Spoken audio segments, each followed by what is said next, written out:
Hi, welcome to another midweek message. In James chapter 1, beginning in verse 2, James wrote, "Consider it all joy, my brethren, when you encounter various trials, knowing that the testing of your faith produces endurance. And let endurance have its perfect result, so that you may be perfect and complete, lacking in nothing. But if any of you lacks wisdom, let him ask of God, who gives to all generously and without reproach, and it will be given to him." James said, "Consider it all joy when you encounter various trials." Notice that James said, when. Those of us who are Christians are going to experience difficulties, and they are going to come in various forms. We're going to encounter struggles in our personal faith. We're going to encounter difficulties within our own families. We're going to experience persecution from the world around us. We're going to encounter various trials of various forms. And James says it is our responsibility to consider it all joy. That may seem to be a strange encouragement in the face of difficult circumstances. But James says that it is our choice how we view those experiences. And it is the Christian's responsibility to consider it or count it all joy. How do we do that?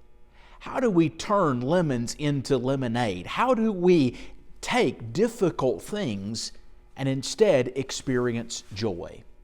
Well, James gives us a threefold prescription here in James chapter 1.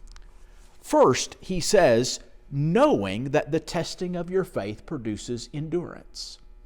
We can consider our trials, our testing, our difficulties joy when we know the outcome, when we can see the proverbial light at the end of the tunnel. We can put them into their proper perspective.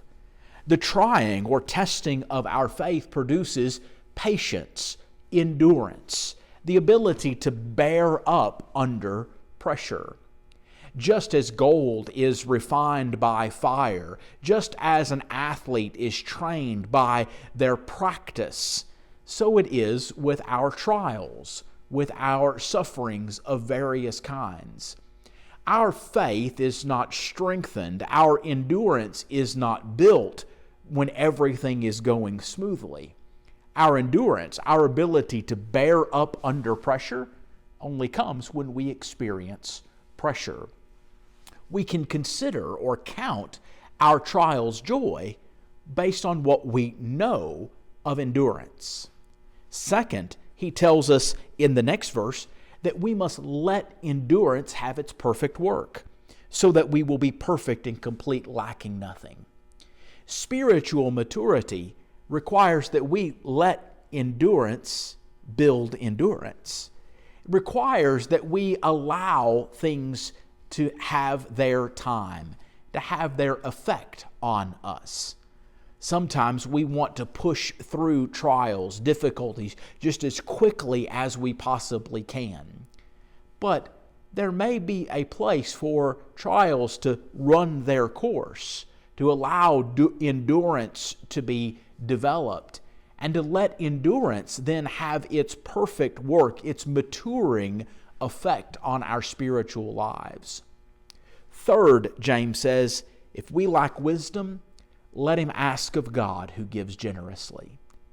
It takes wisdom to be able to endure trials, to know the endurance that will be produced, and the spiritual maturity that endurance will bring. If we lack that wisdom to be able to face our trials in the ways that James prescribes here, we need to be asking for wisdom from God. We need to be seeking divine wisdom, not the wisdom of the world, not the counsel that our friends and neighbors and family members might offer, but the wisdom that comes from God, who is the author of all wisdom. When Solomon asked for wisdom instead of riches, God gave him his request. And James assures us that God will hear and answer our request when it's asked in faith, not out of selfish motives, but with a genuine desire to please the Lord. Count it all joy, brethren, when your faith endures various trials. Know, endure, and ask. Thanks so much for watching.